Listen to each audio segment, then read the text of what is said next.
Welcome everyone to Tabletop Anthologies. I am Severian, your keeper of lore this evening. We are playing Call of Cthulhu and actually continuing a session that or a scenario rather, that we started, I believe a few months ago now, with Oliver & Co. Paranormal Investigations. Normally known as private investigators to most, but they do specialize in the paranormal as well. Last session, they were hired by Enid Carrington, who's a very wealthy lady in the Carrington family. Just messing up my words already. They were hired to investigate some vandalism. She's starting a construction of a rather elaborate mansion with a rose garden, and in the middle of this rose garden was a very nice fountain with a statue. An Italian marble statue, imported, very expensive. It was vandalized, and left in the fountain was some sort of strange rock. This stone, this large rock, seemed to have layers of some sort of small banana-shaped mineral crystal-like objects in them. And after some investigation and counting up all of these objects and where they belong within this stone, in this cocoon of a stone, it was found that one of them was missing. So the investigators were also additionally tasked with finding out who stole this. This rock was put away in a nearby cellar to be kept safe, and is on 24/7 watch by the construction workers, an additional task that the construction workers have by Enid Carrington. And she pays well. She's a wealthy lady. She's able to dish out all these extra tasks for her workers. Where we left the investigators last was in their office, the Oliver and Company investigation office. They spent the night there after going through some of their leads and trying to figure out what their approach is next. They seem to think that one of the construction workers missing from the site yesterday could be the culprit that took one of these minerals. His name is Alfred Hackett, and they were unable to locate him at the hotel he's staying at. So let's pick it up where the investigators are at their office in the morning. They fell asleep. Earl Walters being played by Alpha Wolf Zero and James Oliver being played by Preacher, both asleep in their office. And I'll leave it to John Winslow, played by Raybo, to see how he wakes them up.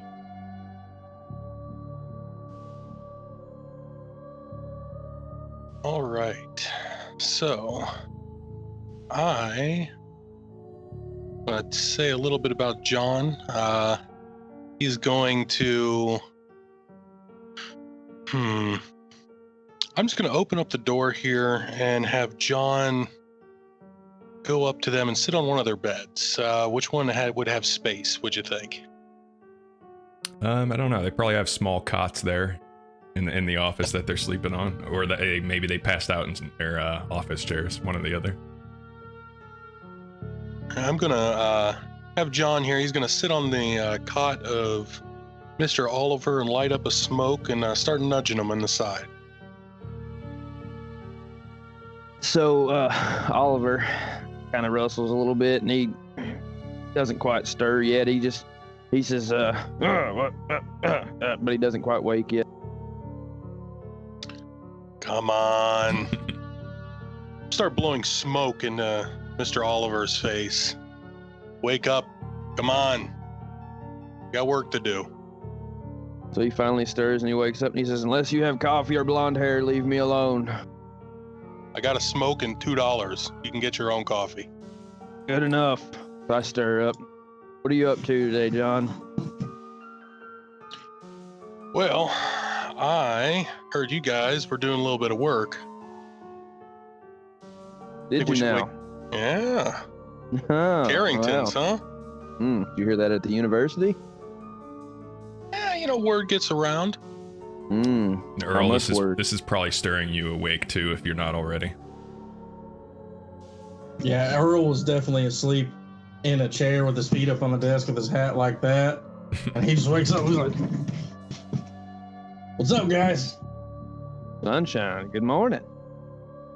Morning, baby cakes. And then he leans back and pulls out a cigar, puts his feet back up on the desk, and he's like, "What are we doing today, boys?" So Oliver gets up and goes toward the coffee pot and sees that there's still some cold coffee from, I guess, the night before, and he just pours himself some into a cup. He says, "You won't believe this. Apparently we're making the rounds at the university." And just really quick, when John did enter the room, he's about 6'2", 6'3", wearing just a normal white button-up, a little bit dingy, gray slacks, black dress shoes. Everything looks about a size too small and a year too old. And he's got facial hair that's not kempt really well and just a really bad shave job on his head. All right. I'm going to say that John came in to wake you guys up between 8 and 9, so maybe 8:30 or so. You guys are free to do whatever you want. Like I said, John is fairly well caught up on what's going on with your situation. Although you might want to refresh him on, what's your next approach here. So, after I took a few drags of that cigar, I start smelling the coffee that probably Jody Tran's making out in the lobby there for our guests, and I smell it and I go, "Boys, I'm gonna go grab us some coffee. I'll be right back. You all want some?" So I look down at the cold cup that I've got, and I just kind of like look over at the window, dash it out. I'm like, "Yeah, great idea." Yeah, I'll take some too. Alrighty, I'll go grab that. And John, we've got a lot to talk about regarding this case that we just were at yesterday. So, and I go out and grab the coffee and then come back in, hand it to both of them, and I say, "So, what all did you read in them files?" Well, I at least know that you're investigating the vandalism over for the Carringtons. And gotta say, that statue, that didn't look right. I've seen my share of vandalism when I was young, and I saw things in the war, but there was something odd about what was going on with that statue. Lay eyes on it for yourself. It'll really put you weird.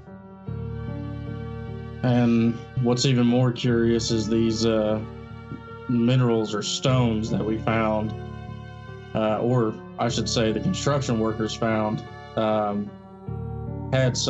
banana shaped, and they had some black viscous fluid in it, and I punctured one of them, and the smell of sulfur came out, and I trapped the liquid in this vial here, and I open up my pocket on my shirt, pull out the vial, and show it to him, and and there's something definitely not right about this. Whatever knocked that statue over, it was no man that did that. There was no hundreds of men that did that. I mean, we found pieces 10 feet away from where it was at. Can I see that vial? I hand over the vial to him. Can I use occult while I check this vial? Yeah, I'll let you. Yeah, you go ahead and you can give me an occult roll for that. And all right, cool, you got it. Ooh, so he solved our entire case right here. So paying off. What you see in the vial is a very small amount of liquid, and actually, Earl, you're surprised by the amount of liquid that's in there because there was more before. Do you open up the vial, by the way? Absolutely. All right. Yeah, it still smells foul. It's rancid and a very strong sulfur smell to it.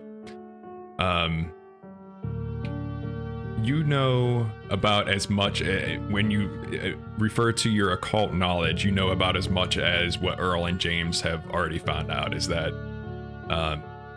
these rocks are briefly mentioned in some vague text that you recall about something being contained inside of them. And nothing really is further. Nothing really else that you can recall. Okay. I'm gonna hand the vial back. Closed. And I put it back in my pocket, and actually I put it in.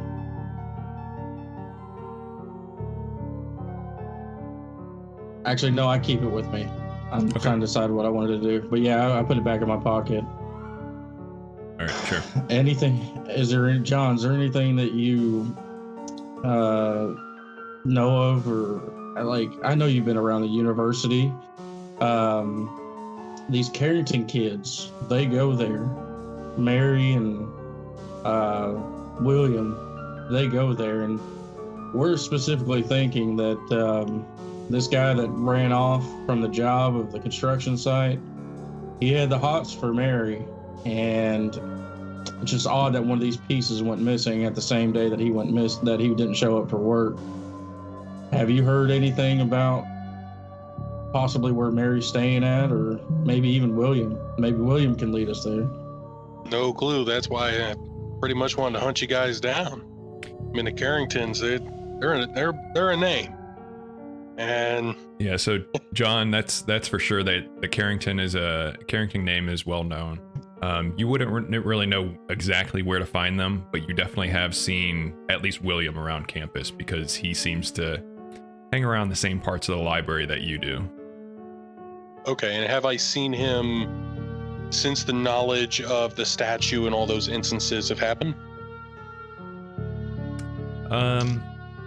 You might have. Roll a luck check.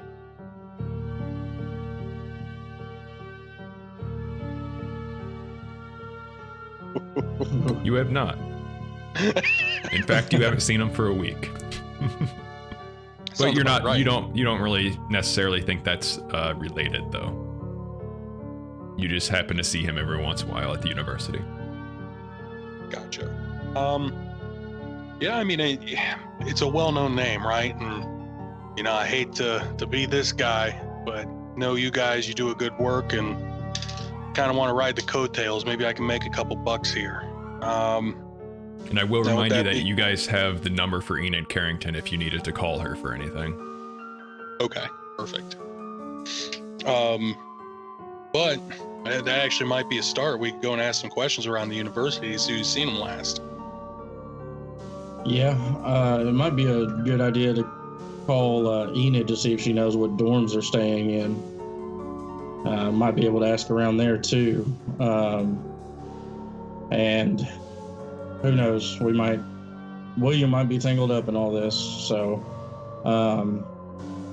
why don't one of you all call Enid, and I'll go get the car ready and pull it around front, and we'll head our way over to the university. All right, well, it looks like James is gonna call him. I'll follow you. Listen at him. So yeah, I guess I'll give her a call while they takes two people to start a car, I guess. 1920, right, sure. Son, hand crank. That's one Ford, man. The gas, other guy in the front cranking it.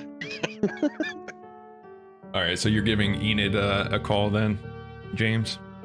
Yeah, just I want to get some basic, touch up with her / figure out what dorm and they'd seen them. Okay, sure. Yeah, you ring her up, call through the operator, get her number, and she answers the phone after an assistant answers first, of course, gets your name, and then she finally comes to the phone and says, yes. What is it? Is this James? Yes, ma'am. This is James Oliver with Oliver and Company. I was just want to touch base with you again on some things. Well, what did you find? Well, we're still sorting out some specifics right now. We're doing some studying specifically on gemstones and the like. But I have a few questions for you regarding William. About William? So, when was the last time you've seen William? Oh, I suppose it maybe a week ago. Is that normal? Yes, he has his own business, at the university, and I don't see him very often. He's usually doing something for his studies.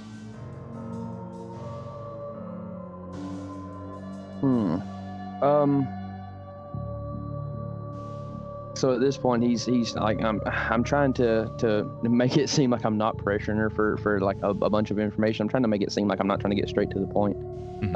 So I want to kind of like make small talk with her about if she's seen anything lately, so on, the likes and so forth. Can she give me any information that I wouldn't have already known, or is there any updates? Well, it's funny because she's the next thing I was going to say is that she cuts through and just says, James, I don't have much time here. I'm a very busy woman. Now, would you get straight to the point? That makes it easier. So me and my colleagues have been wondering about Mary and Alfred. Mary and who? And Alfred? Is an Alfred ringing a bell with you? I don't know an Alfred. Who's? You don't know who of are you talking about? Who is this Alfred? Anybody, an Alfred Hackett, by chance? No, I don't believe I know that name.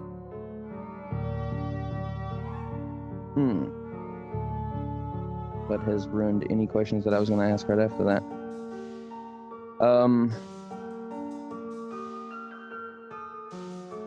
So, have you seen Mary lately?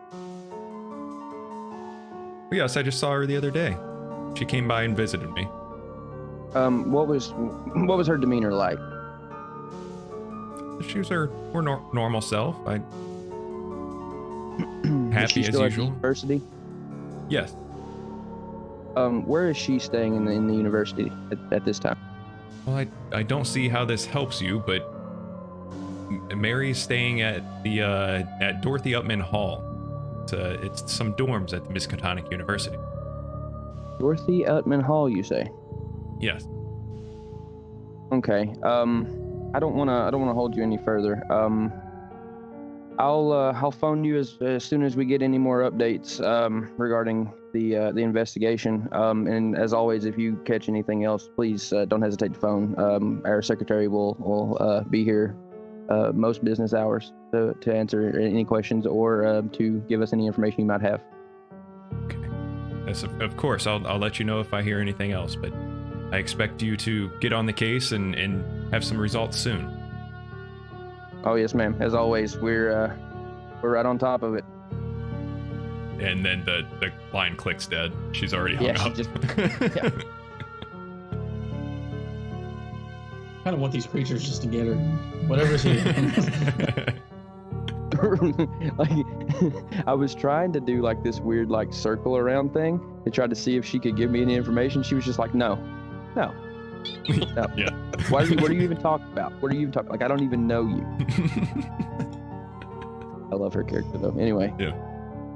So while you were doing that, it sounds like Earl and John were getting everything ready, starting the car for you guys to go out and begin your investigations for the day. Is there anything else you'd like to add to that? Nope, other than to just relay the information that I received from Miss Carrington. Right. Okay. All right, so where to first? Dorothy Upman Hall, or are we heading towards the library to see if we can find out where William might be? Well, I mean, if it's up to, if I were to say anything, I'd say let's go to the library first. All right. I say we follow the new guy. All right. As long as I get to drink my coffee. Just don't spill it. Okay, so where are you guys heading to first? What was the final decision? We're gonna head to the Miskatonic Library. See if we can figure out where William's at. Okay. All right. Yeah, you make it to the Miskatonic Library, no issue. Maybe takes you about an hour to get there, so it's like 9:30 or so now. let's see, how would you go about finding Billy? Give me. Well, I was gonna say, Unless John you- here could lead us to the normal spots where you've seen him before. Yeah, that's definitely possible. If you there's no other way that you specifically want to look for him, give me a library use roll from John. Oof.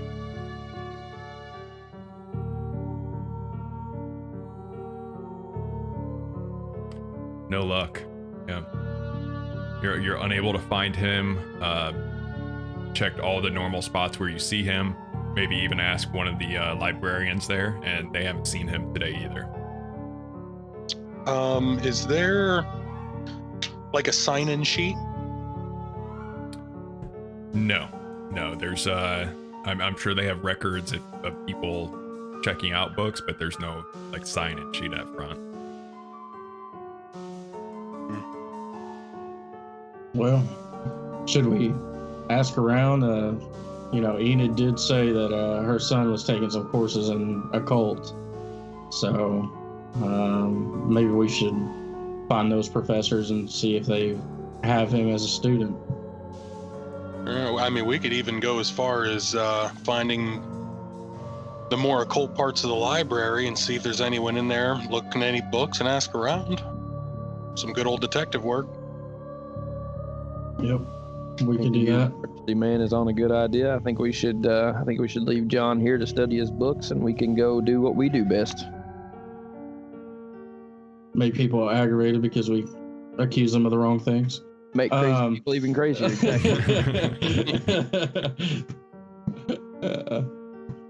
All right.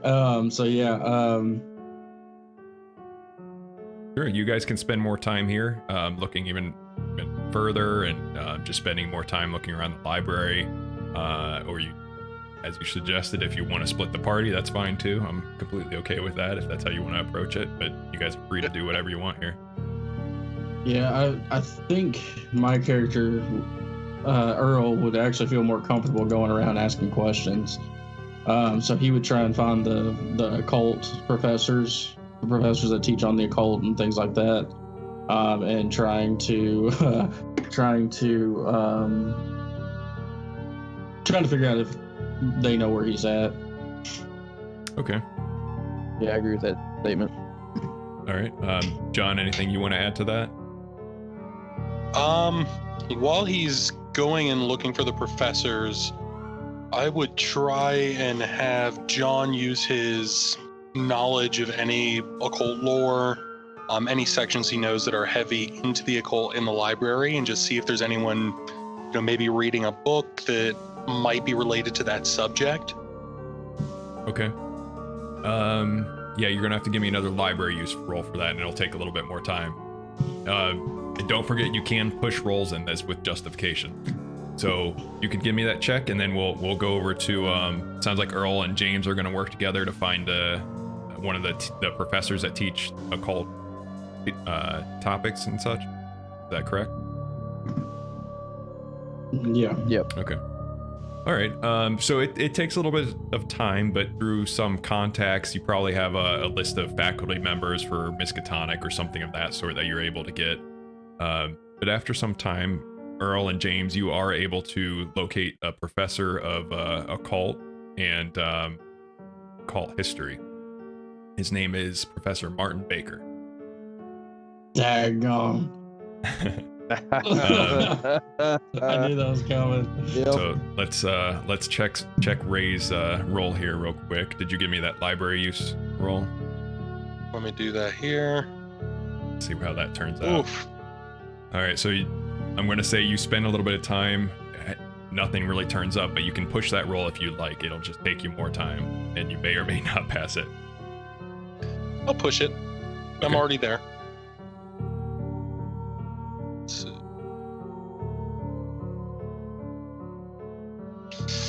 Fingers crossed.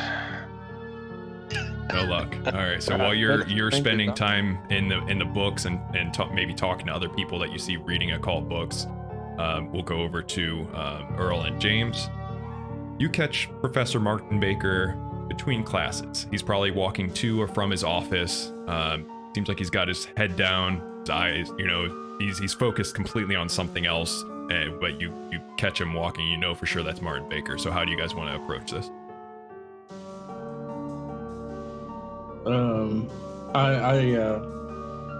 I notice him coming towards us, and I say, Dr. Martin Baker, is that you?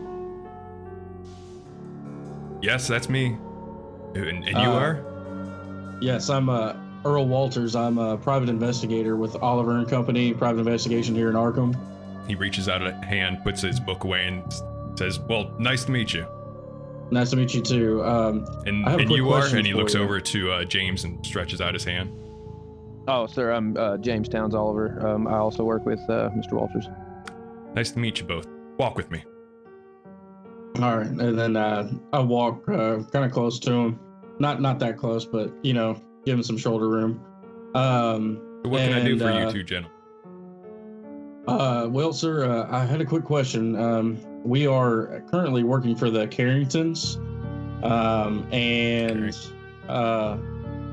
we're actually looking for the son and the daughter, William and Mary Carrington. Well, I know William Carrington. He's in one of my classes. History of the Occult. Yeah, I believe that's the class he's in. Okay.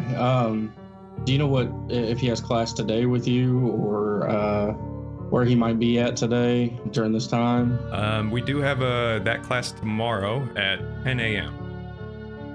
Okay. You don't know of any other classes that he's in?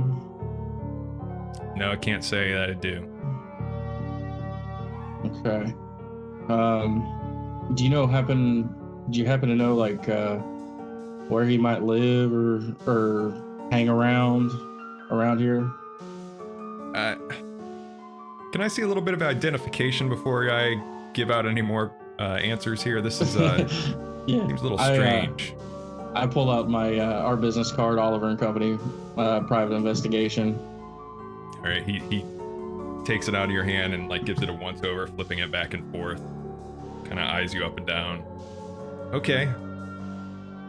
No, I don't know where William lives. I assume he's got a dorm somewhere here on campus. Do you happen to know where he hangs out? Around the library. I've seen him there quite a bit. I spent some time there myself. Yeah, we got somebody else there checking there too. We just wanted to make sure that we covered both ends. He's not in any real trouble right now. We're just looking into things that's happening at the construction of their new home, their new family home. And we just wanted to touch base with him and see if we can figure out what might be going on, see if he has any idea about what may be going on. And I kind of motion him to the side hallway, and I say, have you ever seen anything like this? And I pull out the vial and I hand it over to him. Takes the vial, holds it up. What is it? We found it inside of these minerals that are banana shaped. And this fluid was inside of there, and I punctured a hole through it to see what that kind of fluid was. And, well, frankly, it smells like sulfur. Kind of something you might smell from, and I kind of whisper, demonic activity, and demons. Are you serious right now, Mr. Walters? Demons? Yes. Witchcraft of that sort, maybe. Okay. You know the cult better than anybody, and we're just going off of guesses here. So. Well, I could do a little bit of research into this. I have some time tonight. If you want to provide me with all of the information you have, I can also give Mr. Carrington your business card here. Yeah, if you can give him our business card. and tell him to call us as soon as possible. That would be really appreciated. And I pull out on my notepad. I pull out a piece of paper. I said, but first, this is what and I draw a rough sketch of what those gems or minerals look like. Those little pieces. Okay. And this is what I found the fluid in. And so if you have anything that may match with that in your occult history books or anything like that, give us a call as well. If we're not at the office, our secretary will take care of it. Very well. I'll be calling you tomorrow with any information I find. Okay. I appreciate it, and you have a good day, Doctor. You as well. And then he walks off to his class or to his office, wherever he was heading to. So we'll say it took you maybe an hour to track him down.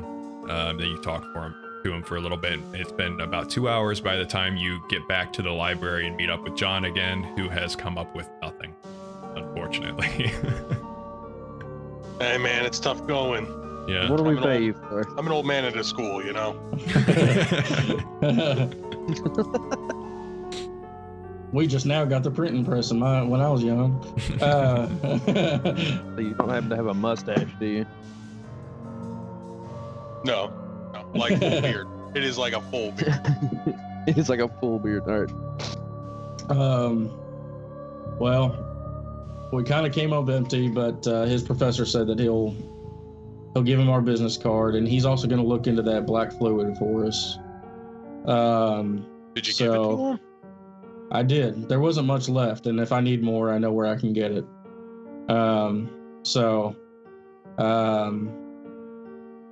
And I think that he would know best what to do with it. And oddly enough, that thing was 3/4 of the way full. When I handed it to you this morning, it was not even 1/4 of the way full. So that's really strange. And I figure by the time we even figure out what's going on here, it'll be gone. So what do you all think? Should we go down to the housing units? John. Yes, sir. John. Yeah. What do you know about the occult curriculum here? Do you know anything specific about that? Not much. I know that they have one. I mainly am here for the library, but I suppose we could try and ask for any documentation on what they teach. I feel like it would be a good avenue to search up at least what the curriculum is teaching as far as how in depth it goes into the occult and to kind of learn more about kind of what we're dealing with or what we could be dealing with. Yeah, because it's awfully odd that the Carringtons would have one of their own here learning about it, and then something as strange as those vials. My thoughts exactly. So, yeah, I mean, if you want, we can try and dig a little bit more. I just wouldn't know where to start in this school.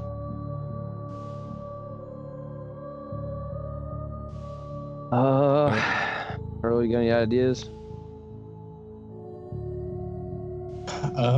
Well, we could start with administration.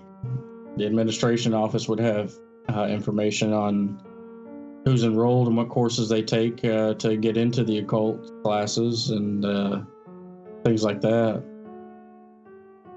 Okay, yeah, that's a better idea than what I had. I was going to threaten a pencil pusher. All right. I'm with him on that. Let's do that one. I can't ruffle that many feathers. We got to figure out what's going on. Understand. All right, so what's the approach here then, Earl? I think we're going to head to the administration office here in Miskatonic, and we're going to try and see if we can figure out what courses would allow occult, I guess. Is that what we're going with, guys? Is like trying to figure out what majors would focus on occult classes and things like that? I really want to know just kind of what's being taught.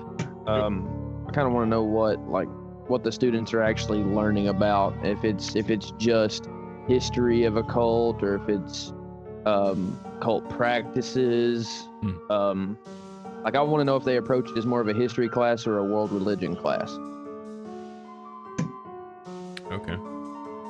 All right. Yeah, you can. If you want to go to the administration office, then that's where you guys can get there pretty easily. You're also able to find the curriculum, no issues at all. So it's, I mean, you can walk in. You probably get some weird looks, you three walking into the administrative office all together, asking for a cult curriculum or something of that Bunch sort. of old burly men trying to look at college classes. But you do get the list of classes and their descriptions, and it's primarily occult history. There are classes also that go over different types of occult related lore.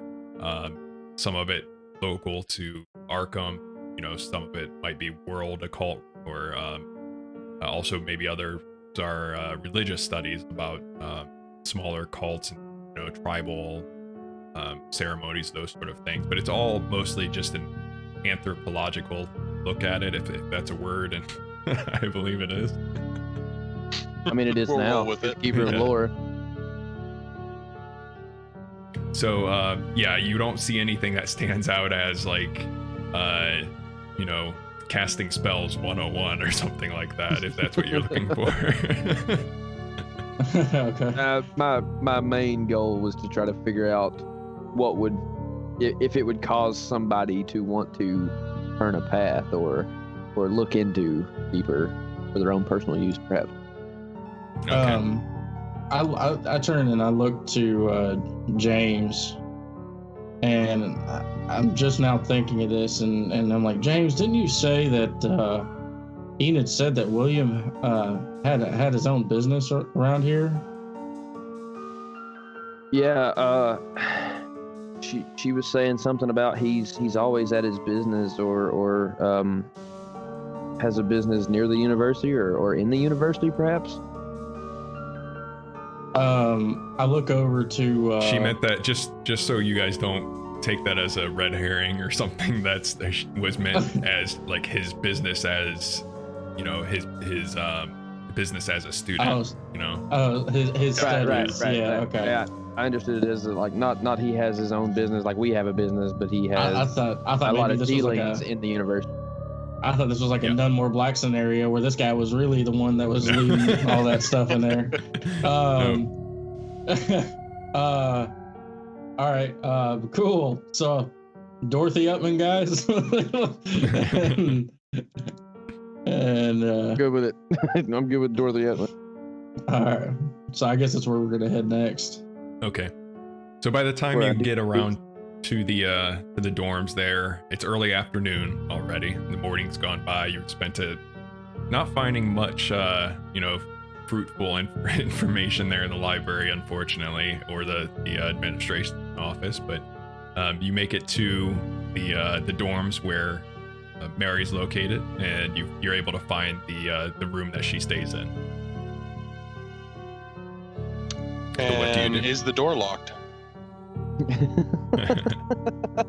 So I smack John on the shoulder and I ask him about operating heavy machinery. The door does not seem to be locked. I'm gonna knock on it. Before you even knock, there's someone a woman's voice on the other side that says, "Is someone there?" Because you were testing the handle.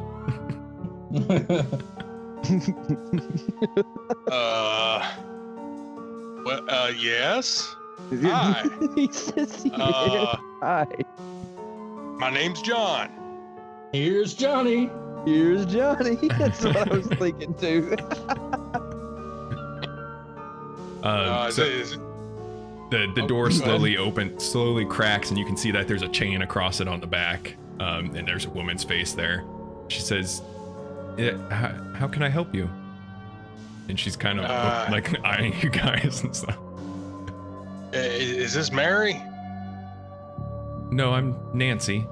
Mary's out right now. I'm her roommate. Okay. When have you last seen Mary, if you don't mind me asking, ma'am? Oh, you just missed her. She left maybe 30 minutes ago. Okay. Was she with a man? No, but she said something about going to see Alfred.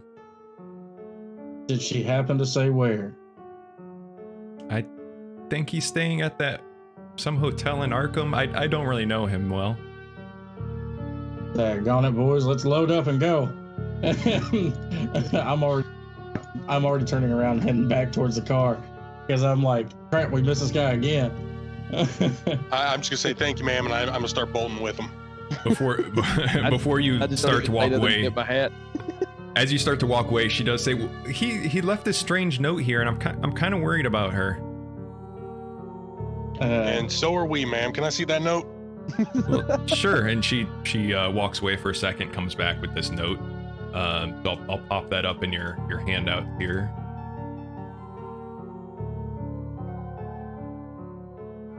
All right, that should be up on the screen.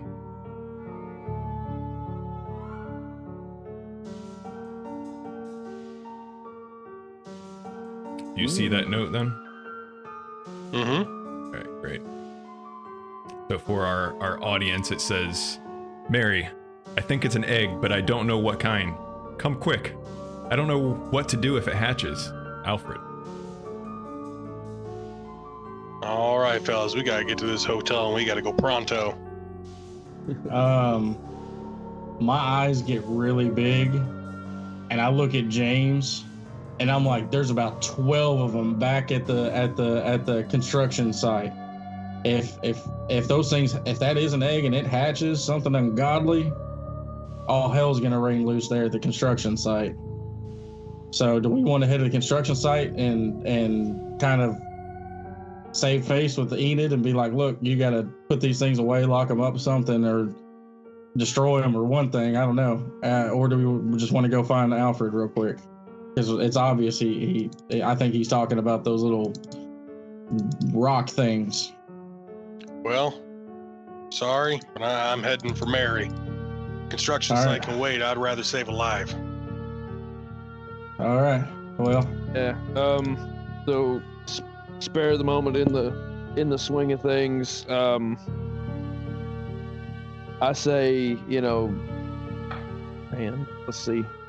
Maybe we should phone Enid and tell her, lock them up, vacate the premises or something while we head toward the hotel.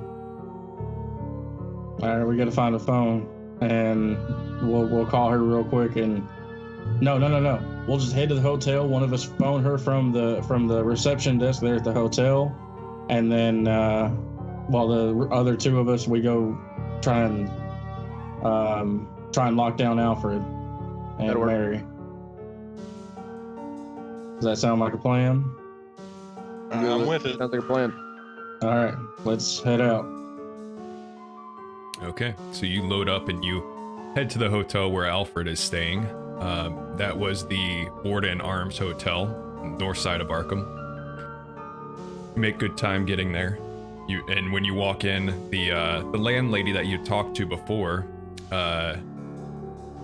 Miss Pansy Osborne, her name.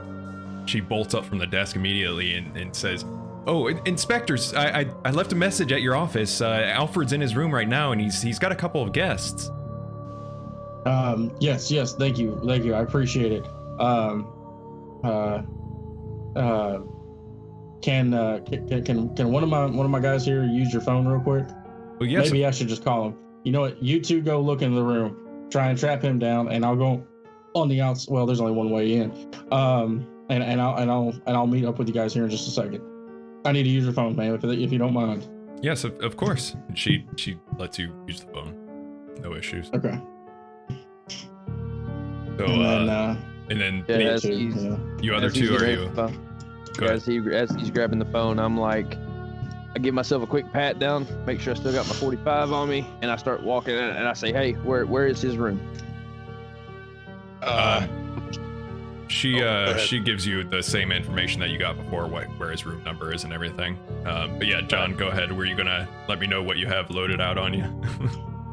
Yep, I'm visibly just taking a sawed-off shotgun out, making sure it's got both rounds in it. the landlady gasps and like steps back as you do that.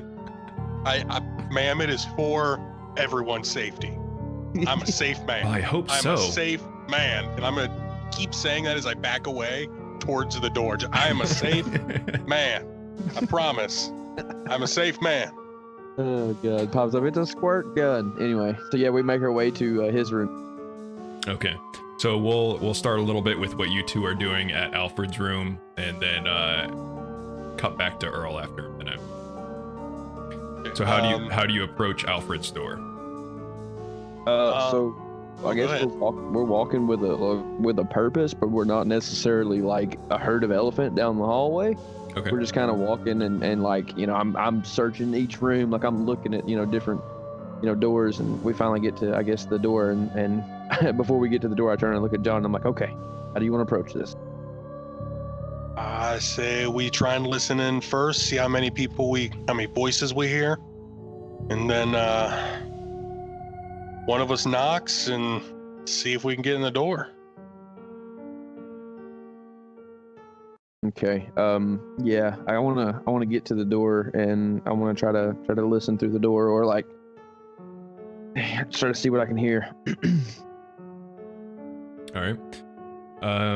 Roll a listen check. You hear 3 distinct voices, 2 men and 1 woman. And they are talking about it sounds like there is conversation about an animal. From the bits and pieces you're getting. Okay. Give me an idea of what the like the hallway or the room looks like. We're like down a normal hallway, or is it outside, inside? What? It's inside. There's doors on either side of the hallway, and all the way back to one end would be the reception desk, and at the other end would be just an exit outside, probably. Okay. Is there like a window perhaps that we would be able to look into their room, or is it? No, the only exterior. There is a window, but you'd have to go outside again. Okay. You want me to go to the window? Yeah, I was thinking maybe one of us, because what's going to happen is, as soon as we knock on this door, they're probably going to hide whatever's in the room, and I want to know what they hide. I want to know what they do before they answer the door. Okay. No, I'll circle back around, and I'll just keep a lookout, especially if they try and hop out. I'll be right there to meet them. Okay. So you're able to figure out which window belongs to that room by going outside, counting where the windows are. The shades are drawn on the window, so you're unable to look inside. So let's go back to Earl, because that'll probably be about the time it takes for him to do his call. So Earl, you're making a call to Enid then? Yeah, I'm making a call to Enid. Okay, same procedure happens. An assistant answers the phone, gets your name and information, and then eventually, after a couple minutes, Enid answers and says, "Yes, what is it this time?" Okay, ma'am, I need you to trust me. I need you to take those gems and lock them up. Well, they are. They're in the cellar. Okay. No, I mean in a small box. I mean somewhere secluded. Yes. Okay. Yes. You just have to trust me on this. We believe that those things are not gems, but they are animals of some sort, like a creature of some sort. It's like an egg. An egg? Yes, like an egg. I've never seen any egg like that. Neither have I, man. But we believe we have reason to believe that it is an egg, and that it could hatch at any moment. You need to put those away, and keep everybody out from where they're located at. Don't let anybody go in. Don't let anybody go out. You yourself don't even go in, and you yourself don't even go out. Well, it sounds serious. I'll take your word for it for now and get them locked up in some sort of box. Okay. Is that all? Yes, that's all for now. And we'll keep you updated on any new developments of this case. Very well. And then she hangs up the phone. Okay. And then I start heading. I tip my hat to Pansy and start heading back to the room with the guys. Okay. And you'll probably show up at the door just about the time that John shows up at the other side of the room at the window. So, John, are you staying out there at the shuttered window? Yeah, just doing everything I can to not look suspicious. Okay. But just making sure that if that window opens, I'm ready to react. Okay. All right, sounds good. So then on the other side, James and Earl, what are you doing? So I look over at Earl and I'm kind of whispering so that nobody in through the door can hear me. And I'm like, listen, there's, 3 people in the room. Sounds like, the people that we're looking for. Not sure though. I was like, but, it seems like we're talking about some kind of an animal. Talking about some kind of, I don't know. I couldn't make it out. But I've got John outside by the window, trying to see what he can see from the inside. I guess we can knock on the door and see what happens. But that's what I know.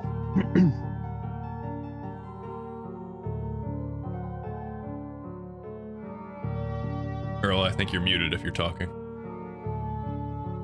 Okay. I say okay. So we just approach us head on. Let's go ahead and knock and all right, let's do this. And I kind of motion for James to step back, kind of like where he's facing the door, and I'm gonna knock from the side just in case they try to barge out of here. And so I knock a few times on the door. Okay.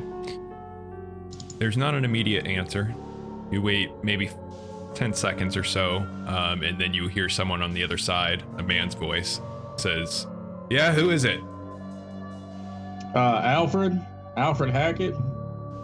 Yeah, that's me. This is Earl Walters with Oliver and Company Private Investigation. Yeah, and what do you want? Come in? I need to have a conversation with you, son. Why? Well, you work for the construction company that's working on the Carrington house, aren't you? Yeah. And you haven't shown up to work for a couple days, and so we need to have a conversation about a couple things. Are you working for the foreman now? No, I work for the Carringtons. Yeah, I'm not feeling so well, so I took a couple days off. And I just look at James and I'm like, I've had enough of this. And like, I point at the door and tell him to kick it in. and John, you'd probably be able to hear him yelling through the door since you're standing by the window. Okay, I'm gonna ready my gun. Okay. All right, James, do you proceed to kick the door down then? Absolutely. Okay. I'm gonna need a strength check then if you're doing that. Oh no, would say don't that. embarrass yourself. Maybe I should have done it. Operate heavy machinery. Got it. Operate heavy machinery. Oh man. You're just gonna bust that window and that whole wall down as you come in, like the Hulk. That's a game God, plan. Here we go. Ah! I broke my leg. My whole leg. You can push it if you want to justify it somehow. Absolutely, I do. All right. I want to say that I was riled up by talking to John. Can I say that as I see him like not successfully kick the door down that first time, I take my shoulder and I ram into it as well to give him some help? If you want to do a group strength check, then yeah, you can do that, and you can roll as well. Okay. Come on, cow. I don't know if it's gonna be any better. Oh my god. Nope. Oh god. This is like Abbott and Costello out here in the hallway. We're just like falling over on the door, and I'm just like, John. Pretty much. Do it, and I hear all this. Yes, definitely. Yeah. Do you guys want to push it at all? Can I? I'm gonna try and open up the window. Is it locked? It is locked. Yeah. All right, I'm gonna shatter the window and just get inside. Oh my god. Oh Jesus, here we go. I'm not even gonna be stealthy Let's- about it. I'm gonna take my gun and shatter it. Let's before you do that, let's see if their pushed roll works first, because that'll happen sequentially first.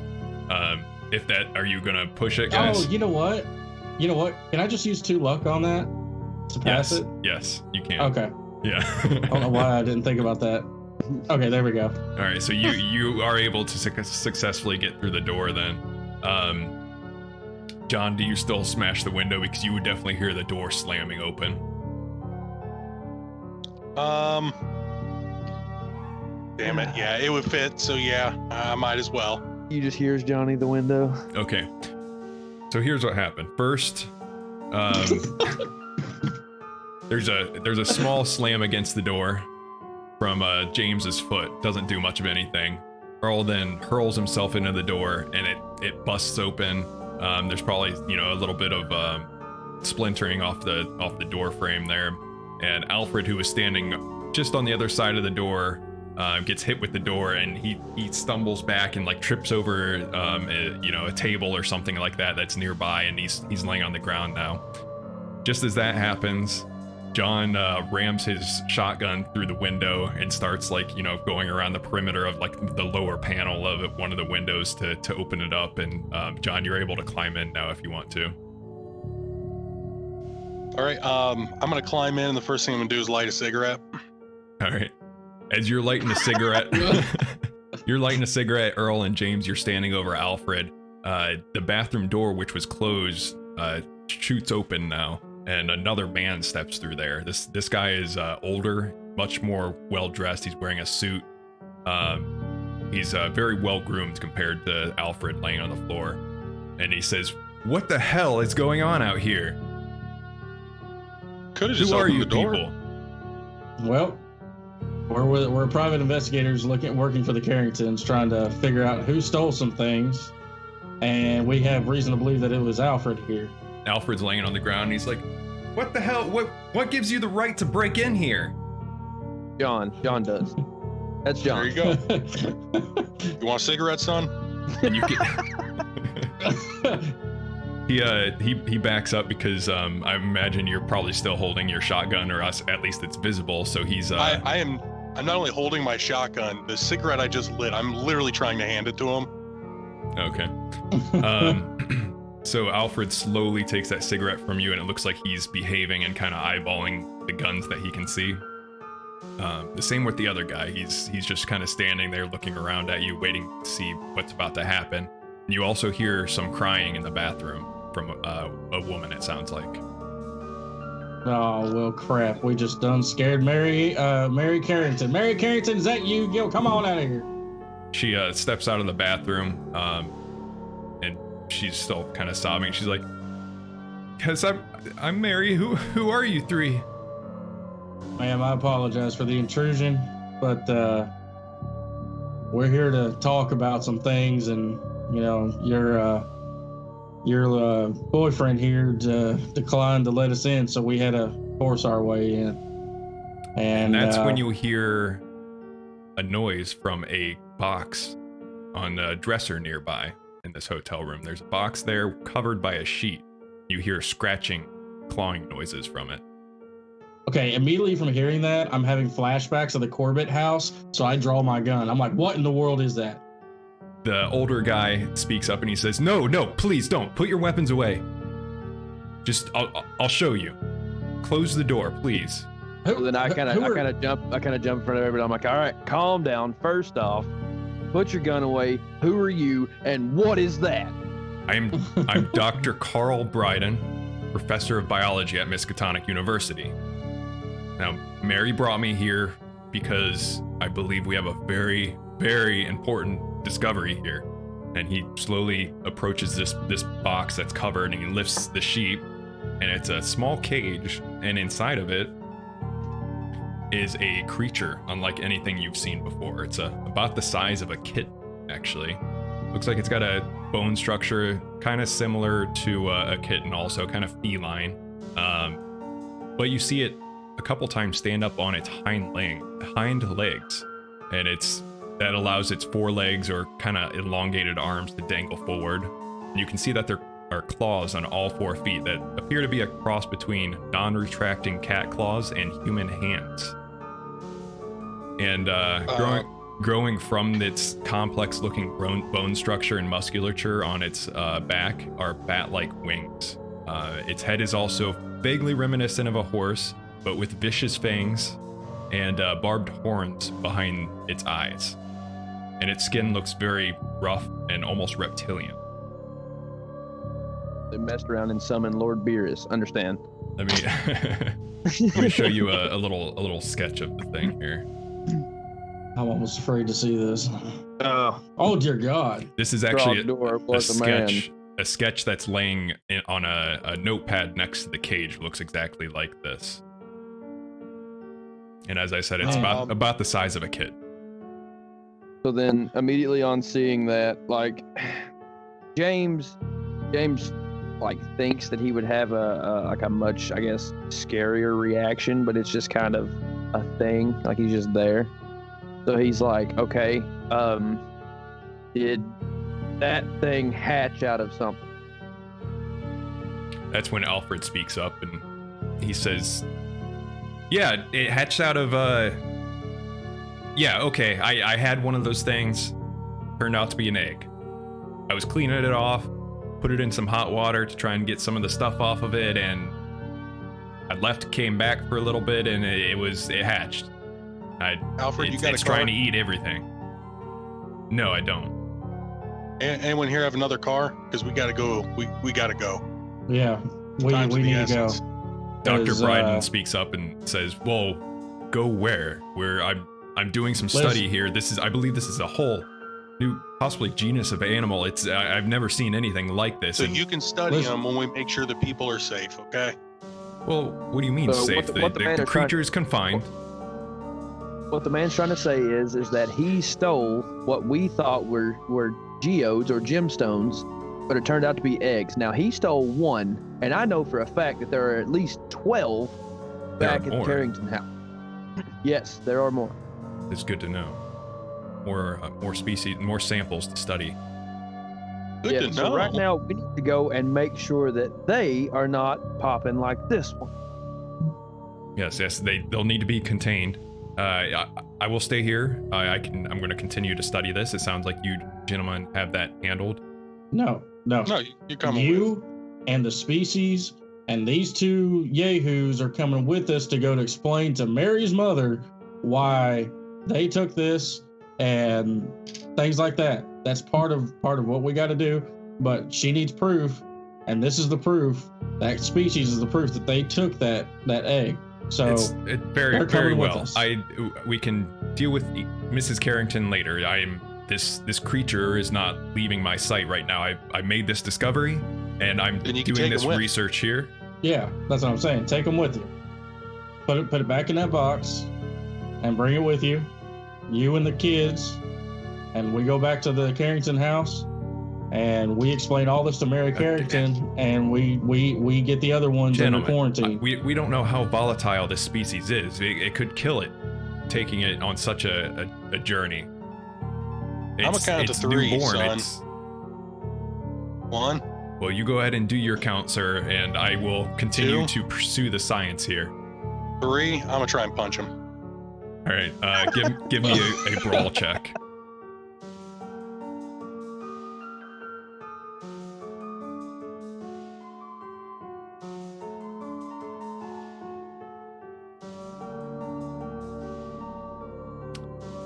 Let's see here. Brawl 30. Okay. So I don't have his character sheet set up, so I got to roll 1d100 real quick. All right.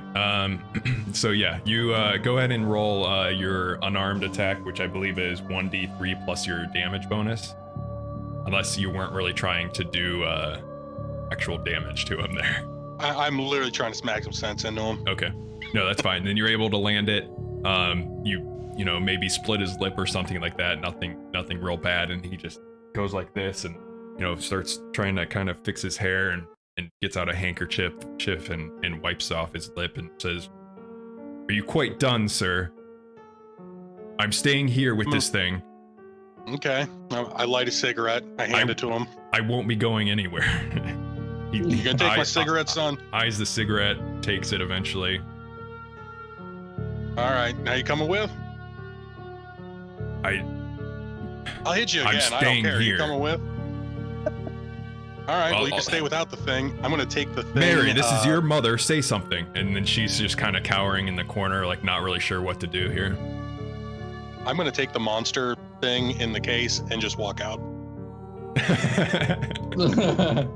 Okay. All right. That's fine. You're able to pick it up. It's definitely like struggling against the bars on the cage and stuff, and trying to get out. Like nip at your fingers as you're carrying it. Earl and James, what are you doing? So James is still trying to figure out kind of what's going on. He's looking around, seeing this guy gets smacked in the face, and he's just like, okay, now we don't have a lot of time here. I understand you want to stay with the specimen. You have to see our side of it. There are people in danger. We don't know what these things are capable of or what they will do once released into the wild. If we can have them all contained in one location, then we can make room for your studies or what have you. But right now, we need to get this out of the general populace. See what I'm saying?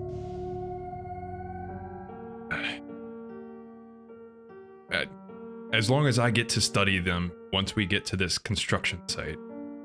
I don't want to be that guy that says, this one might die, but we got 12 more.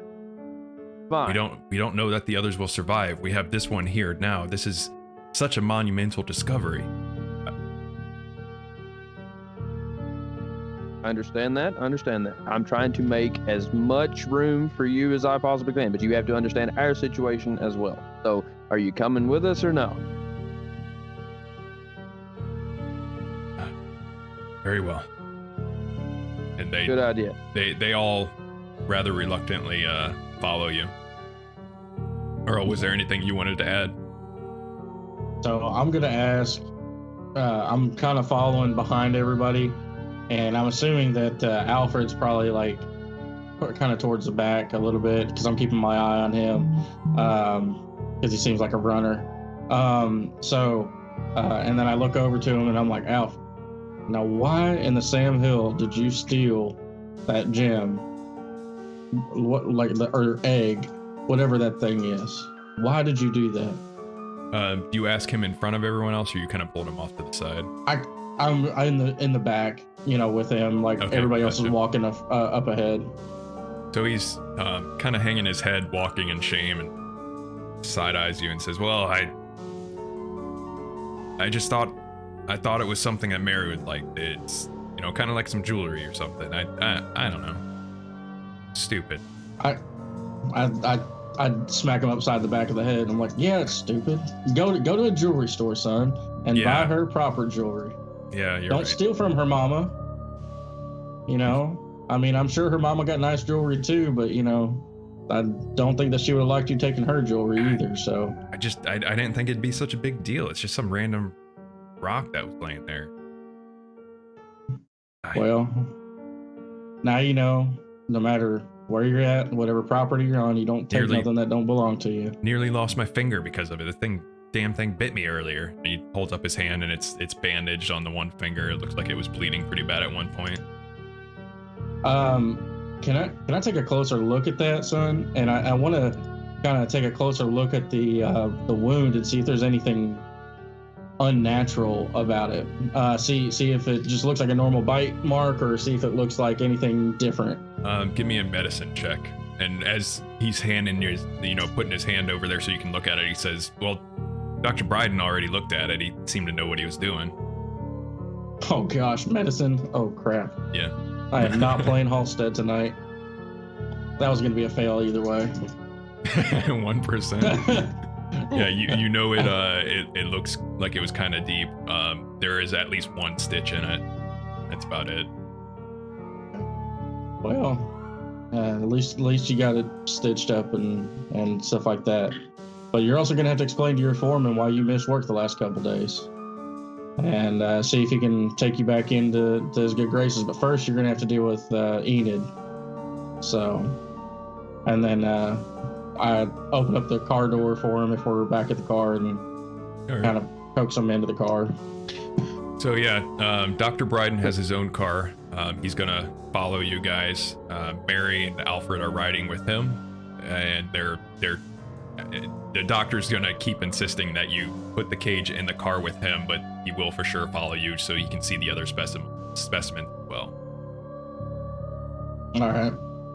Just want to make note as we walk out. I look at Pansy and I say, "Very safe, man," and I put $10 on the table for the window that broke. She looks at it and says, "Well, what's this for?" I'm changing her voice every time I do her, apparently. And I say, I don't know if you know this, but you have a weird pest problem, and it jumped through the window. And you might have a termite problem too, because the door's off its hinges back there. It was birds. I saw it. Birds. The whole time you're saying all that, she's slowly sliding the money towards her and just kind of shrugging and saying, "Oh, okay. Enjoy your day, investigators. I'll be here if you need anything else." Tip my hat to her and walk out the door. All right, so you guys are riding in your car ahead of the other three. As I said, that creature is in a cage in the car that Dr. Bryden is driving. So you're on your way to the construction site in Ipswich. Is that the plan? Yes, that's the plan. All right. So by the time you get to Ipswich, you're in the salt marshes outside of Ipswich, actually. That's where the construction site is. The sun has set. You see nothing really ahead of you on the road. You can smell the decay and such from the salt marshes as usual driving through here. You see the lights in the mirrors from the car behind you. And then there's a sudden loud crashing noise, and you no longer see those lights behind you. There's also a loud glass shattering and just tearing noises that you can hear from the car behind you, and I'm assuming you stop as soon as those start happening. Yeah, I stopped the car and kind of turn it sideways to where we're blocking the road so that way nobody can come near, just in case. Just keep driving. That's what John says. But if that thing gets loose out there, I'm assuming that whatever happened, that thing got loose and we can't let it go free in these woods out here. In the cage, has the monster calmed down? It's in the car with them. Oh, it's back there in the rubble. That's what I was saying. He was insisting the whole time that it stay with them in the car. Gotcha. You hear a shrieking, crying noise, and it's loud. It's definitely not from that small kit-like sized creature that you saw before. You don't have your car turned far enough to have the headlights on whatever is happening back there, and in the very faint moonlight out here, all you can see are giant wings flapping over top of the vehicle, which its headlights are out now. Do we go to the car? Or do we keep moving, boys? Oh, this isn't what I thought it was. Well, we've got to make sure Mary gets to her mom. We got to make sure that, we have the evidence. So we've got to go get those two things in order to appease Enid. She's already a thorn in my side as it is. And while you're talking, there's just lots of screaming suddenly starting. And you can hear metal shredding and tearing. Okay. Really awkwardly, my guy tries to light a cigarette while shaking. lights it, and Godspeed, gentlemen, and he jumps out and starts running towards the car. Okay, yeah, and I get out of the car with my 38. All right, do you guys, I'm assuming you probably have flashlights in the car or something like that. Do you take any lighting with you? Because it's rather dark out here in the marshes. Yeah, I pop the trunk and we take a couple, whatever we have at the time, flashlights or torches, whatever lanterns, whatever they are at that time. Yeah, well, you said something was flapping its wings above the car? Yeah, so once you all get out and the screaming is still going on, you can at least hear Mary screaming right now. And it sounds like she's not in the car anymore. You flip your lights on to see what's going on exactly, and you see that there is a massive creature on top of the car, just tearing the top of it apart, trying to get through. And it looks like that small creature that you saw in the cage, except the size of a horse, and with huge bat-like wings coming off the back of it. Blast it.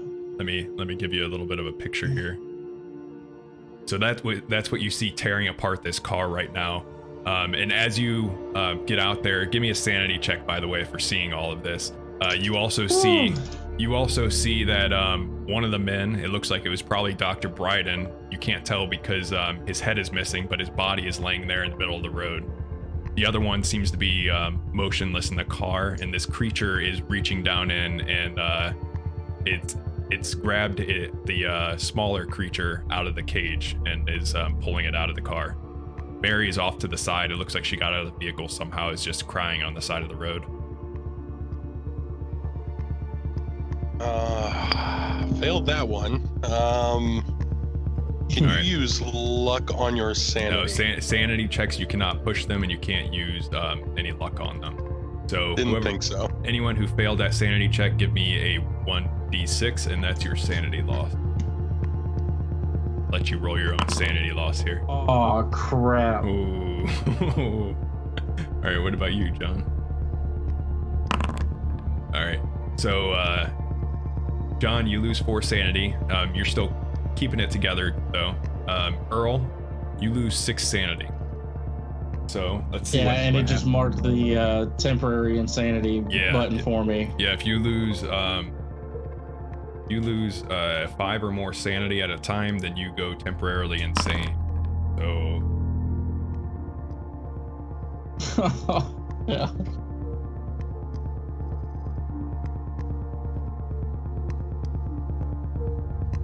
All right. So you gain a phobia from that. So right now you're just stuck there in shock and awe, just eyes wide, staring at this horrendous creature that killed these 2 men in front of you. But now you've also picked up a phobia for we'll go with bats. Anything with like bat-like wings like that. I'm sure there's an actual term for it. I'll find it later.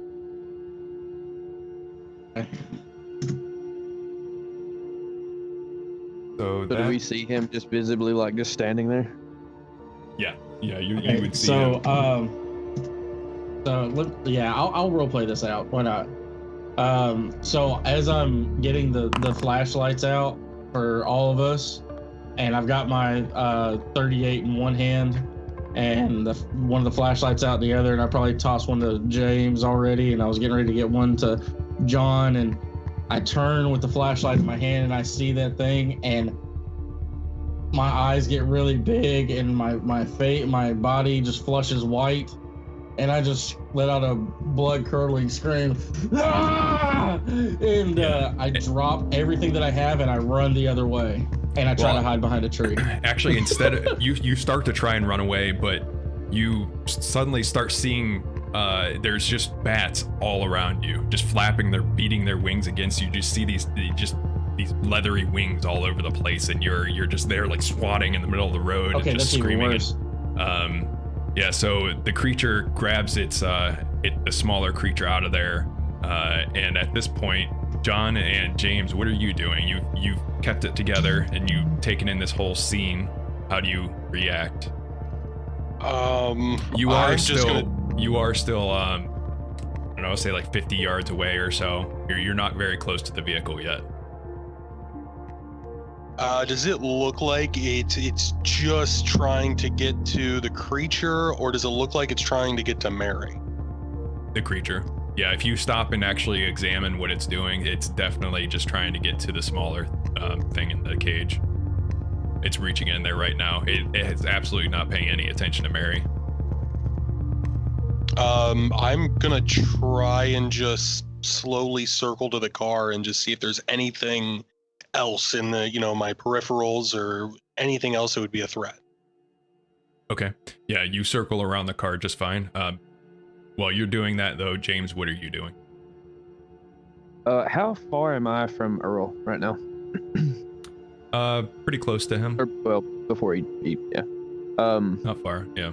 Maybe he ran like 10 feet and then started swatting at whatever he's swatting at. He's just kind of flailing around next to you.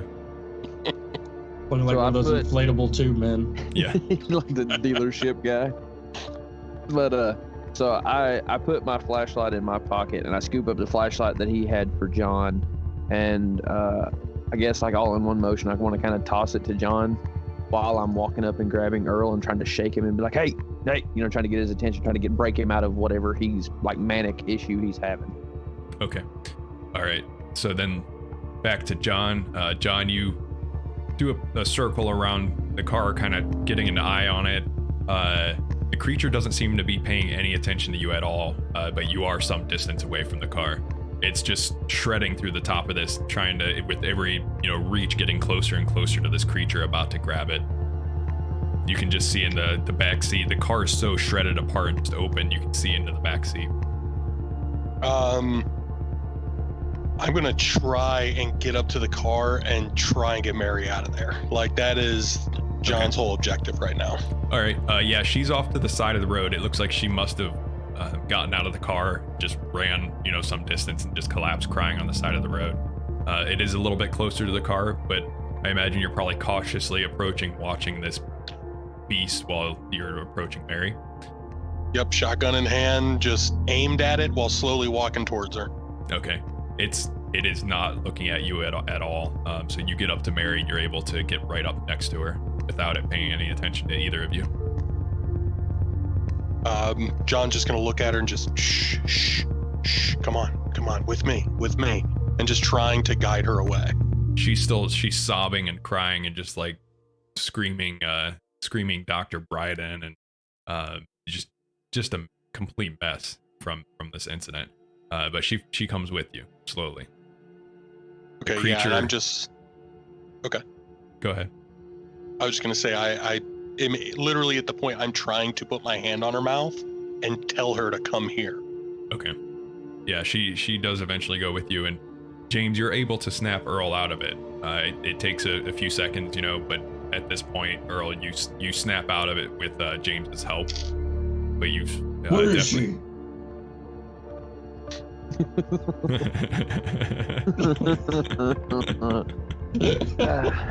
Just look around. So I grab him and I'm like, now's not the time. We need to get out of here, kind of thing. And that's when this creature on top of this car lets out another one of these horrible shrieks, looking right at all of you, just roaring, and you can see that across the bottom of it is a series of teats. Looks like a cow or a dog that just had some puppies or something of that sort. And how far am I from it? Sorry, go ahead. Well, I'll say like 20-30 yards, something like that. It's got the smaller creature in one of its forearms now, and after it's done shrieking at you guys, it immediately lifts off the ground, and these giant wings just have so much lift to them, it just immediately like shoots up into the sky really high, and there's a gust of wind that just breezes past all of you. Like, even if you're standing at your car, near the car, James and Earl, 40 yards away, you still feel this gust of wind from these wings, and it takes off into the sky.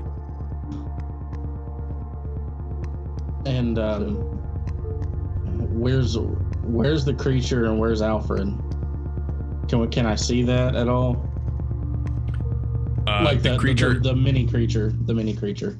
you saw in it the was cage. it was in the bigger one's arms when it took off. Crap. You can also and- you see there's a headless body laying on the road, and there is someone else in the car. You're assuming they're dead because of all the blood and stuff that you can see from here in the car, and they're not moving.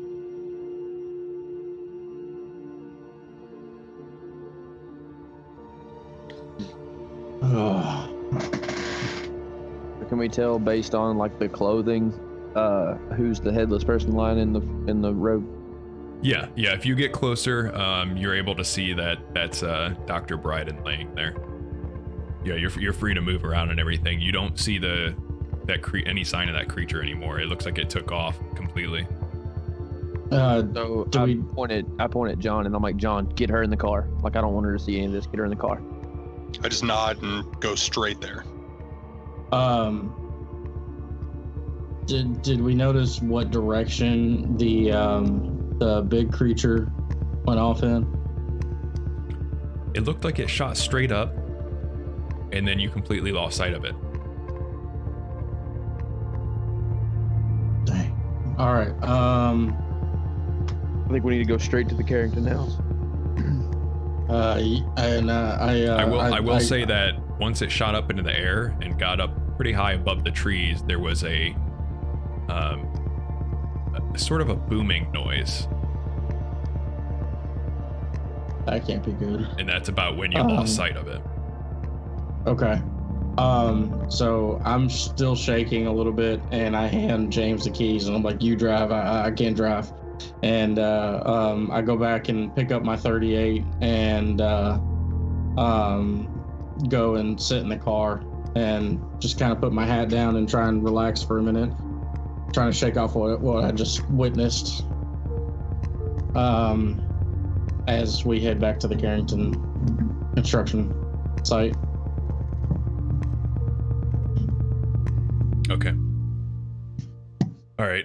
Yeah, you're able to find the construction site again, and you can see that there's a lot of lights around the site before you even get to it. You're, pulling up the long drive through some of the trees in the front where the mansion's going to be, and you see a lot of lights, and some of it looks like there's cop lights, off the top of a cop car somewhere back in the woods behind the house, behind the construction site.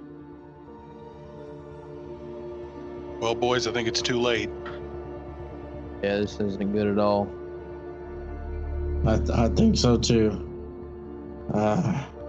We need to get her to her mom, and we need to explain what's going on, and then we need to take out these things. Did you see what happened out there? I mean, we can go in and try and have a conversation, but we gotta get the hell out of here. I mean, we can leave now and leave these poor people to their fate, but if you want to go... I say we try and get who we can out. Boys, you know better than that. You know what we stand for, John? Well, I know. We need to make sure that Enid knows that her daughter's safe. And can I take a quick look around and see if I can see if Enid's anywhere around there? Yeah, so you can pull up to the front of the site there. You can't really get behind the construction site with the vehicle. But you do see that back behind near where the rose garden is and the fountain and everything, Enid is standing there, and it looks like she's talking to some cops. So I grab Earl by his shirt collar and I kind of pull him around. I'm like, Earl, are you good? I look up to the sky. I look around me. I don't see no bats. So I think I'm all right. All right. Oh, and I start walking toward her. Right. John, are you following? And Earl too? I look over at Mary and just ask her, are you okay? I know what you saw had to be terrible, but are you able to talk? She's just crying. She's completely out of it. She's not really responding at all. She's just crying and saying names, of the two men that just died and were ripped apart in front of her. I just put my arm around her and just start walking her over to Enid. Okay. Yeah, she comes with you. She's definitely not present right now. So you guys approach Enid, and before you can even get close to her to say anything, she sees you out of the corner of her eye and also sees Mary, and she runs to Mary and says, What happened? What's wrong? Well, Investigators, what did you do? We didn't do nothing. You remember how I told you that those things were probably eggs? Yes, I do. I had them secured in a box. Okay. There's what happened? They hatched. One of them hatched. We found who had your other piece, and it was your daughter here and Alfred Hackett. He took the piece when he was moving them into that room for you. One of the construction workers. Yes, ma'am. Yeah, the one that I asked you about earlier.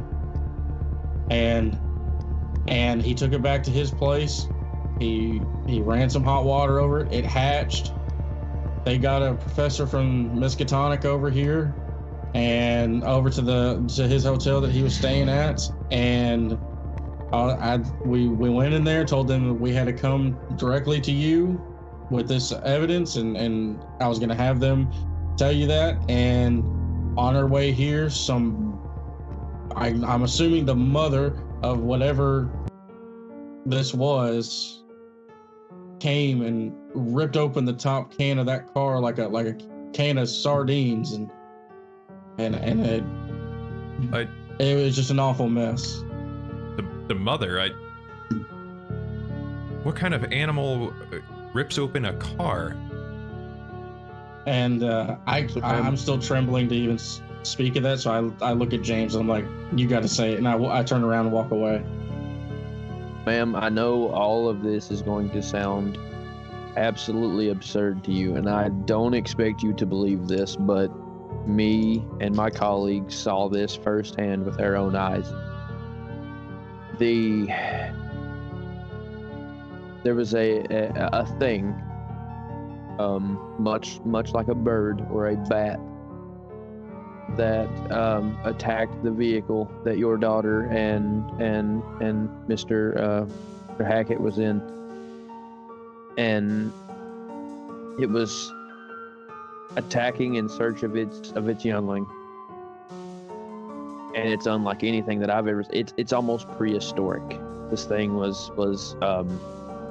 bigger than the vehicle itself, and I wouldn't believe you if not for what seems to have happened here in the Rose Garden. The men that were guarding the cellar, they're dead now, and it was a rather gruesome scene. That's why the police are here. Do you have anywhere you could stay, ma'am? Of course, other than here? I have many properties. I'll be fine. I think Mary needs to go visit a hospital now. And I think that I advise that we go. I mean, if you would have saw what we saw, it's time to leave, ma'am. We just got to go. The only two things that I need from you at this moment, ma'am, are where did you keep the other gemstones? And if they are locked they're up, in the I cellar need still. access to those. They're in the cellar still. Here, take the keys. And she fumbles some keys out of her pocket, hands them over. I take those and I put them in my pocket and I say, ma'am, go tend to your daughter, and I thank you for everything you've done. Of course, we'll be in touch. I need to take care of my daughter. And she does quickly check with the police officers if there's anything else that they need from her before she gets in a car and heads off to a hospital with Mary. So what do you guys want to do? How do you want to approach this now? You are standing behind the mansion, but you can't quite see whatever she was talking about that happened at the Rose Garden by the cellar. So you do see that there's police tape over by the cellar, kind of, marking it off. Okay. I want to act. I guess acting as the only sane one, or the one that's kind of level-headed in the situation. Want to walk up to the closest, I guess, police chief, find the highest-ranking police officer there, Okay. and I want to ask him about what happened. Yeah, so you actually find the same cop that you had talked about the day before about the vandalism here at the property, William Hancock.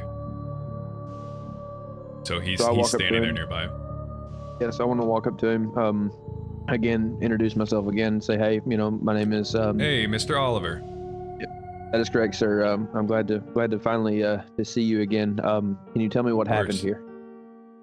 Hey, yeah, I never seen carnage like it before. I suppose it was some sort of animal, or I really don't know. It's still nauseous from seeing all of it. All three of the men were viciously attacked, and one of them are impaled on some of the construction site over there near the cellar. It's horrible. Looks like something was trying to get into that cellar. You said something was trying to get into the cellar. Yeah, it looked like someone maybe was ramming it. It's dented. Did it make it in at all? No, the door was still shut. I guess they couldn't get inside and took off whoever it was. Understand. Do I have access to go into the scene itself? Yeah, sure. We got all the clues we needed here. I already took all of the evidence we need for now. We'll have the coroner here very shortly to actually ship away the bodies. So, if you go down there, prepare for what you're about to see. It's a mess. Was anyone left alive at all? No. We don't have any eyewitness accounts at all? No, anyone that was here, they heard some commotion and came over here, and that's when we got the call. Understand. Thank you for your time, sir.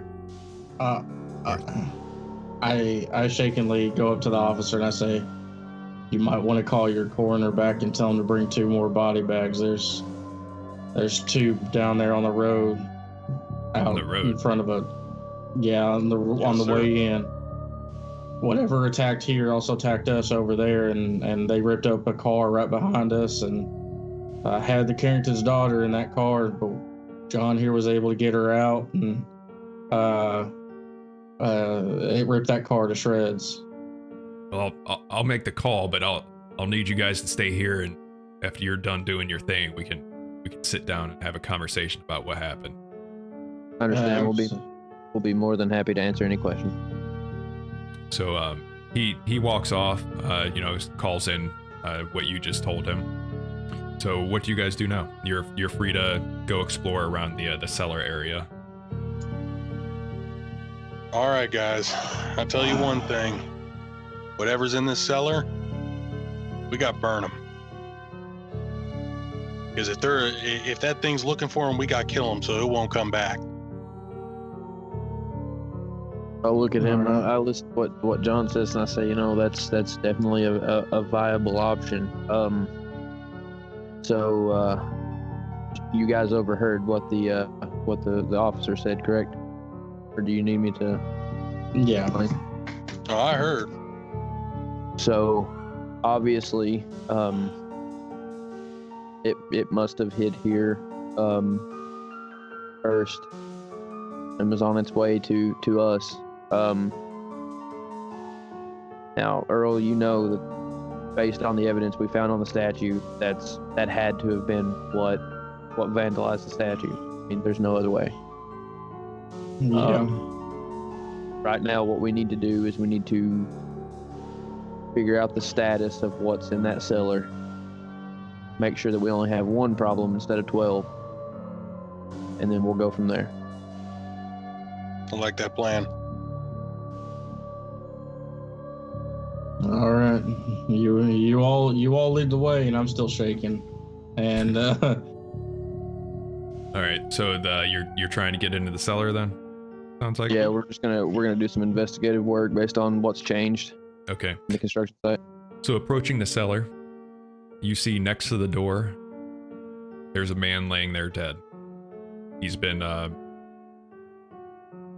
look essentially shredded. For lack of a better term there. He's laying in a pool of blood there by the door. There's another body that looks like it's up on some scaffolding nearby. And on that same scaffolding, on one of the poles on it, there's a man that's impaled, and he's so far down on this pole, impaled so far, that you can tell he was definitely dropped from a rather great height to get there. Everyone make a sanity check. Oh. Apparently this is where the bat breaks his back. The bane of your existence, perhaps? All right, so you all lose just one sanity seeing all of this gore and these corpses. I haven't seen blood like this since the war. So approaching the cellar door, you can see that it is in fact dented quite a bit. There's scratches all over the surface of it. It looks like the dirt around the cellar and the hillside that it's actually embedded into, there's a lot of scratches in the dirt itself too. Like something was, trying to dig its way through there. Oh, Earl, did you hit indefinite? With that one, it marked me as indefinite insanity. What sanity did you start with? Like 45 or something?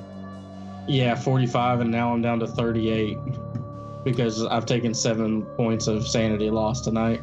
It's not quite right. So just unmark it. I believe it should actually be 8. I think that math is wrong. Okay. So yeah, right. 1 more point of sanity loss. You will go indefinitely insane, or indefinitely insane, which is it lasts a lot longer than temporary insanity. And that is if you lose a fifth of your every day. If you lose a fifth of what the sanity you start that day with is. Does that make sense? Yeah. Let me do the math real quick. So according to my little chart here, it's you have to lose 1 more sanity point.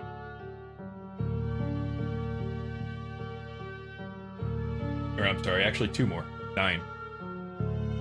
Okay. Yeah, that's right. So it looks like the sheet has the math a little bit wrong. We'll have to keep an eye on that. But anyways, so the cellar door definitely dented in, like something was trying to get through there. Like the cop had said, something, maybe ramming its way in scratches. Okay, yeah. So, I guess John had mentioned earlier about, he said I hadn't seen this much blood since the war, so I made kind of an offhand comment about my time on Langley in the Navy. And we have some small talk, I guess, about military and talk about, things, I guess, make an offhand like, wow, we've seen some stuff, huh, kind of thing. Trying to lighten it. Yeah, like that's kind of my way of like hoping is he's like, I ain't seen this much blood since the war, and I'm like, yeah, I was on Langley, so as we walk toward the cellar door, what exactly do I see? So examining the door a little closer, you can see that it wasn't any sort of battering ram that made these marks. It actually looks exactly like a giant fist was punching the door. Okay. What is the door still majorly intact, or is it like it's 1 or 2 hits? It's a solid steel door. Like it's a heavy duty door at that point. Yeah. Okay. Dents and some deep scratches. Okay. So I look at John and Earl, and I say, hey, she gave me the keys to this, but I don't rightly know for sure that I want to open this, right? And I say something along the lines of I want to look around and see what's changed since I've been there last. I think it's a good opportunity to look over the whole area if we need to. Yeah, we need to look around and see if there's anything that would insinuate that there's something behind this door that we probably don't want to mess with, or... Okay.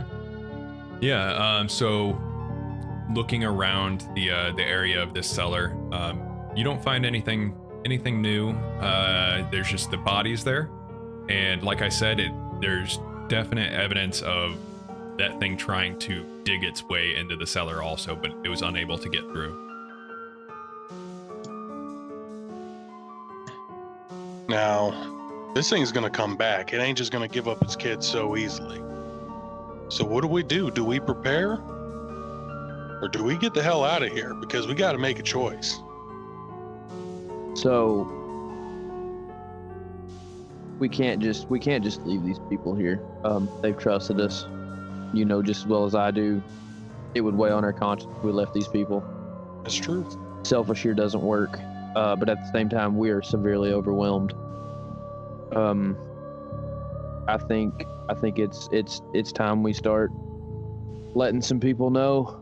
Let's not be so vague and try to prepare for whatever may come. But at the same time, for now, we need to know what's behind this door. Are we prepared to deal with what's behind this door? Does anyone know if they have scotch in this house? I'm just curious. Bottles, not just bottles. We need barrels. Yeah, agreed. But I think if anything, we could make a little fire bomb if there's about 12 of those running after us. It's unlikely because it still is a construction site, so there's not really anything moved into the house yet.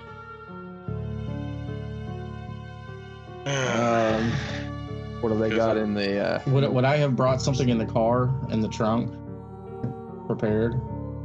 Yeah, I'll say there's probably you might have like a flask or something like that. Yeah. It is Prohibition era, so you're probably not carrying around a whole bunch of high proof, moonshine basically, or something like that. Bold of you to assume, Severian. But I'll say you might have one bottle. Or no, you have like a flask because we went over before that. You probably have like the, from Supernatural, how they got the whole trunk filled with just random occult paraphernalia. But yeah, otherwise that's about it. So I mentioned that we can go back to the car, grab that real quick, and come back. So you go to the car and get that. How thick is that door exactly? I mean, obviously it's thick enough that a giant bird couldn't have broke through. We'll say like maybe, I don't know, what's a decent size, like 4 or 5 inches of solid steel. Like Mrs. Carrington has a lot of money to spend, so no expense was spared here. So if I was to walk up and like hit that door with something, would something on the other side be rustled enough to make a noise? It would, yeah, sure. It would make a noise through it, definitely. Okay. So I want to walk up to the door and I guess try to hit it with something, maybe the flashlight or the butt of my gun or something that would make a significant noise enough to see if something stirs on the other side. Okay. Yeah, you do that, and you don't hear anything on the other side. You just hear the ringing of the door. Okay, so I think to myself, well, that's kind of a good sign. And Earl or John, did one of you go back to the car to get some of that flask of whatever liquor you have? I did, and I concealed it and carried it back to John since he was the one that asked for it. Okay. I'm gonna just take out like a handkerchief or something. Kind of just ball it up. And put a little bit of this alcohol on it, just so I can light it. And basically the idea is to pour it on the ground and light it. And maybe if we close that door, we can suffocate them, pull the oxygen out, or catch them on fire or something. Because if there's 12 of those, we might not stand a shot. I was about to say, what's your strength level? Because busting a steel flask sounds pretty unpractical. Well, I'd be more like dumping it. I wish I was that strong. Right. Yeah. So I guess we'll prepare for whatever comes. And once everybody's prepared, I want to try to open this door. Okay. All right. Yeah. You got the key. You put that key in and turn the lock, and it's a heavy lock. You can hear it kind of rattle the whole door when it slams back. So what exactly? How are you guys preparing yourself for this door to be open? Sounds like maybe one of you are holding that flask ready to dump it on them or something. Yeah, so I would say in the instance of role play, if it's a heavy lock like that, I'm probably not using just one hand, or I'm like, I don't have one hand free to be able to grab my gun. So I'm just like, hey, kind of stack on the door, you know. I'm gonna try to open this thing, and then if something happens, I'm jumping out of the way. Be prepared. I'm gonna be standing beside, like, where the door opens up at. It would open up, and I'd be the first one to see inside. And I'm gonna try and brace that sawed-off shotgun with my other hand, and just if something hops out, I'm gonna be ready. All right. And I'm standing back just a little bit from everybody, and I'm still leery of what's going to happen. Okay. So the door swings open. It resists a little bit at first. It seems like some of the denting has messed up the frame a little bit. But it does eventually pop open past where the frame was stuck, and it's dark inside. You remember that there was a single light bulb hanging from the ceiling before, but now it's pitch black in there. You could vaguely make out the bench in the back that you had stood at to examine the rock. Okay, do I still have the flashlight in my pocket from whenever I scooped up the one? Yeah. And threw it? Yeah. Okay, so I want to pull that flashlight out and just kind of hit the area and see what I see with just the light of the flashlight. All right, you click that flashlight on, scanning across the ground, you see that there's a lot of rubble that's in there, and probably from that monster creature thing trying to tear its way in here. The light bulb that was hanging from the ceiling, that one single light bulb, it's still there. Looks like it maybe isn't working, or it's just off, one or the other. And on the far side where that bench is, you don't see the rock, but what you do see is a rather large chest with a padlock on it. And Enid did give you a key ring with a couple of keys on it. Okay, so I slowly make it. I want to have the flashlight in one hand, and then I want to pull my 45 in the other hand. I want to slowly make entry with the purpose of trying to turn on that light. Okay. The light does not turn on. It seems like that creature, clawing its way in, maybe hit a wire, did something in here, and it's not turning on. Earl and John, what are you doing? I just kind of slowly follow behind, and I'm aiming that shotgun at that chest. All right.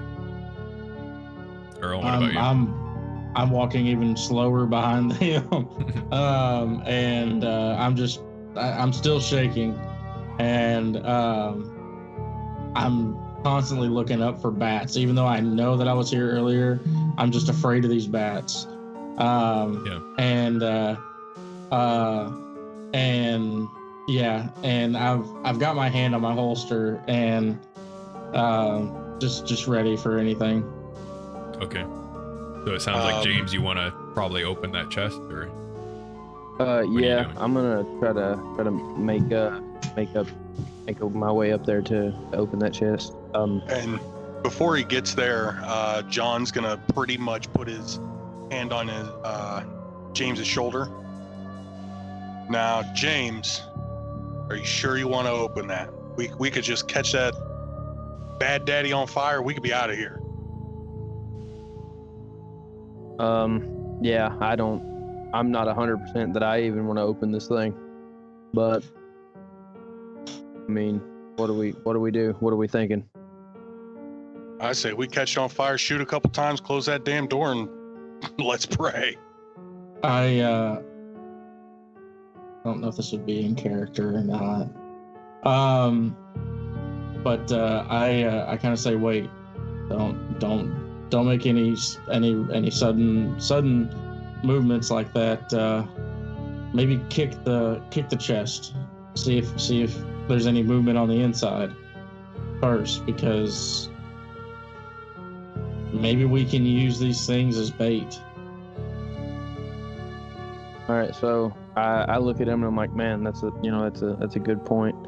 So I walk up and I want to, like, I guess I look at the lock, look at the chest, make sure everything's kind of still sturdy and untouched. And I just want to kind of like take the flashlight, tap the top of Yes.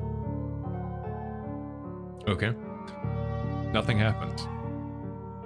You hear, it bangs on the top of the chest. You don't hear anything inside of the chest or any movement.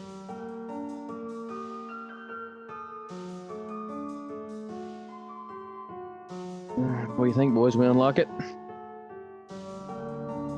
Oh, brother, I trust you both. Do what you got to do. But remember, I said burn it and I said shoot him. So, All right, are you opening that chest? Yeah, I'm gonna fumble with the lock. I'm gonna open that chest. Out of character though, I will still listen, but I'll be right back. Okay. So you fumble around with these keys, eventually find the right one, slide it into the lock, and it turns. You hear the latch on the key pop open. James flips the latches on the chest and slowly begins opening it. I imagine Earl and John, you probably got your guns pointed at the chest while he's doing that, ready for something to jump out. And he finally flips it back over, and the rock's laying there. There's no creatures inside. Looks like it hasn't hatched yet.